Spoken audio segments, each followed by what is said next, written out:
Hello everyone, it's bright and sunny afternoon. I'll be working in the front yard today and we're going to be transplanting some bright lights Chard. Seeds were sent in from our viewer, LA, so thanks again for the seeds. There's, as far as being out in the front yard, a lot of work to do coming up. We're going to be removing some of the growth here to clear it out for winter and just to clean it up a little bit. Looking at some pictures from January, can't believe how bare this whole area was and how it's all grown in, especially the redbud tree behind me. It's really grown in and all the branches are really thick now. I'm actually going to prune it later in the year. So why don't you join me this afternoon while we do some work out here. First, we're going to look at the planting area that's kind of in front of the window, and we're going to remove some of the Gladiolus from their spot, and we'll talk about them as we take a closer look. So right by our front door we have this lemon drop. I believe it's called a lemon drop. It's lemon something. I'm pretty sure it's lemon drop marigold. It's a French marigold, and right by that are some Gladiolus plants that we let them dry completely before we take the bulbs out and replant them.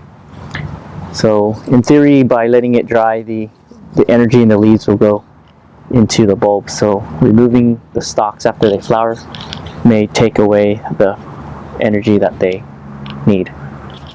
And then this whole entire area with a lot of growth, we may need to clear it out at some point.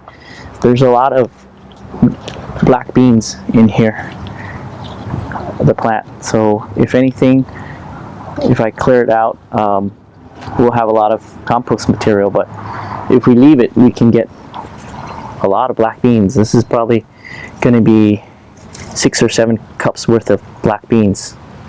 Here are some developing black beans. And there's one on the redbud tree that's growing. Here's a peanut plant. Down in here we have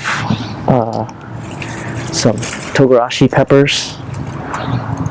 The good thing about Gladiolus is that the bulbs will reproduce itself at the end of the year after it's done growing, and you'll get a lot of tiny bulbils where they can be planted in a few years will become a large enough bulb to make flowers.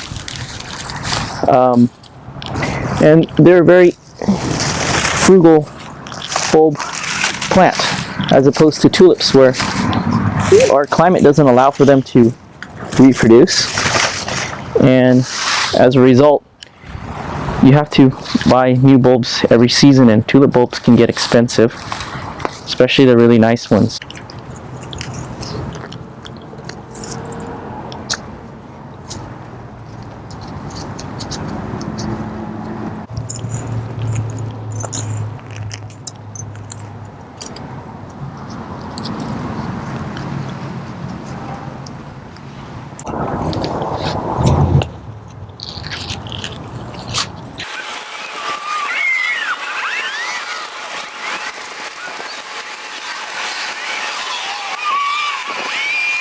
Here's our Gladiolus bulb. It's a pretty good sized bulb.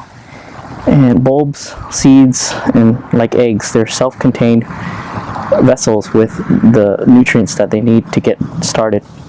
So this bulb has got a lot of energy in it stored up.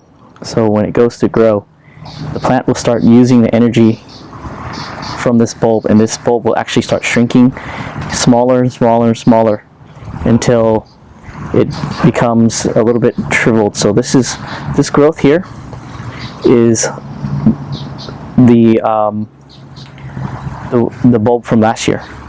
So the bulb will grow and shrink into this. It'll become a plant. Then the plant will start growing a new bulb, which is what we have today. So this stuff I normally break off. And underneath the bulb and sandwiched between the old bulb you'll find these bulbils, and they're tiny seedlets of the plant. You can plant these. It'll take a few years to get it to flower. So normally what I do at the end of the year around this time is I separate all the bulbils from the bulbs, and I replant it back into the ground, and the new Gladiolus plant will grow in the springtime and into a plant.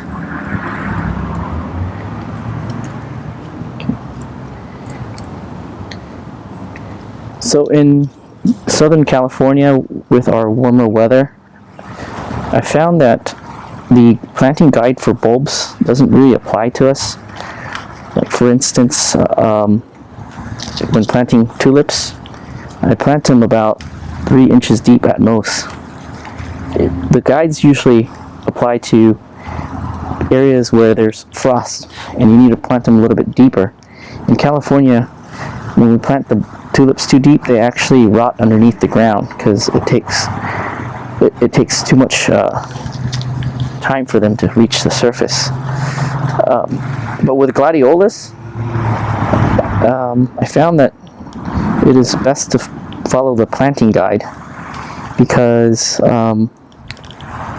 they're so top heavy that they actually need to be deeper in the soil. So planting them shallow, they'll lean over. So this year I'm going to plant them a little bit deeper. And probably go 6 inches down at most, depending on the size of the bulb.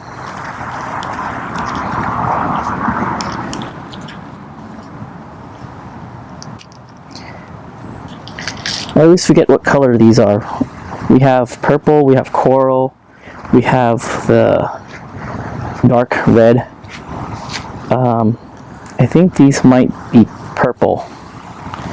This one is a newer bulb, so we'll separate them out. This is probably going to produce a flower, a really tiny flower next year, but we want to keep these bigger ones. So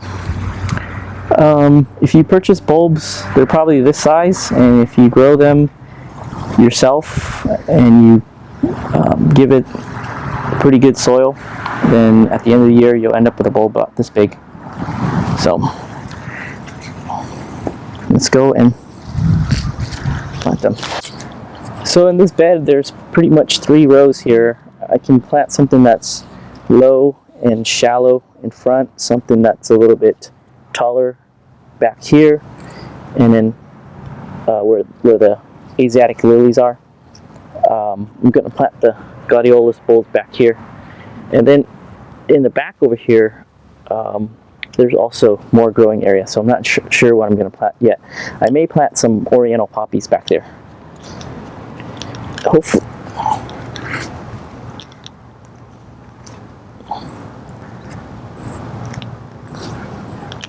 Just found another one. I wish the lighting was better for you. I know it's hard to see with the shadows, and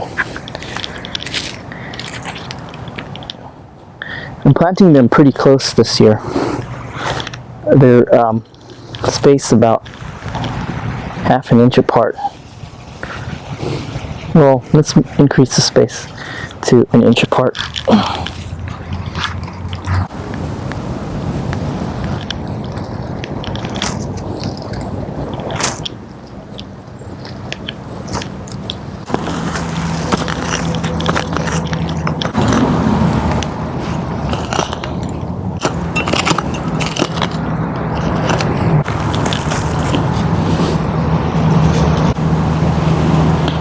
Plant them pointy side up.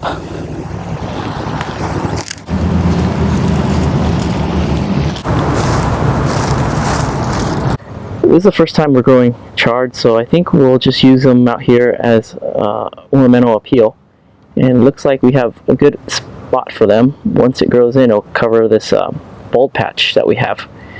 So I think we can fit 5 plants in this little space here.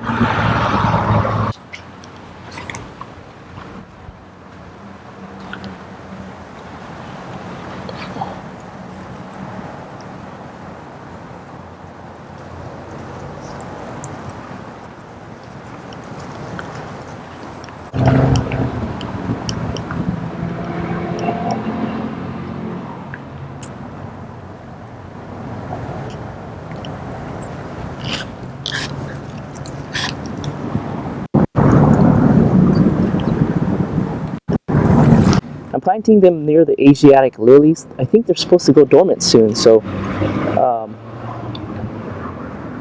once they go dormant, then the Asiatic lilies will be out of the way.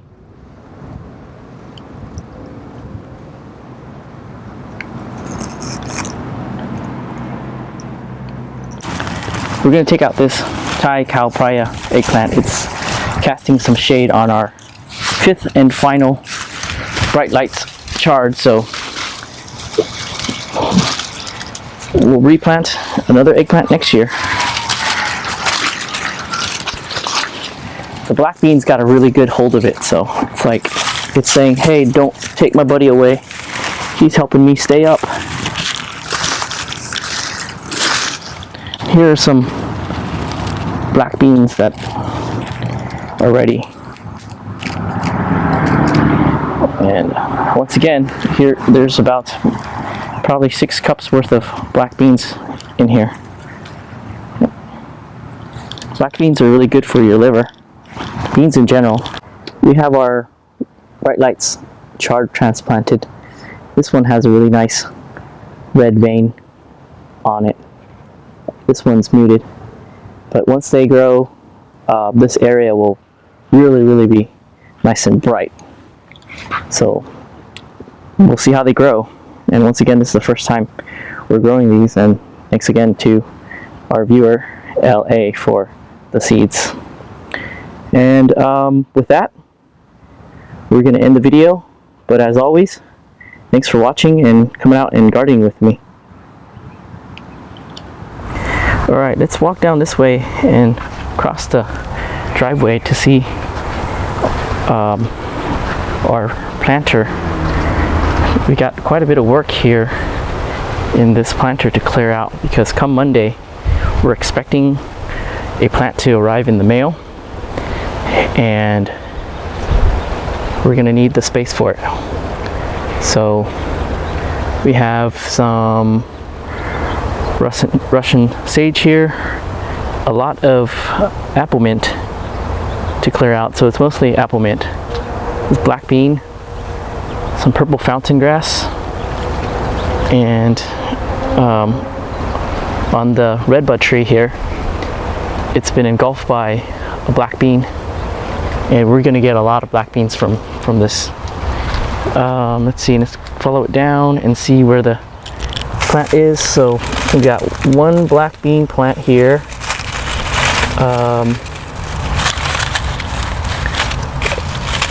two black bean, so 2 black bean plants growing on this redbud tree. Here are some pods.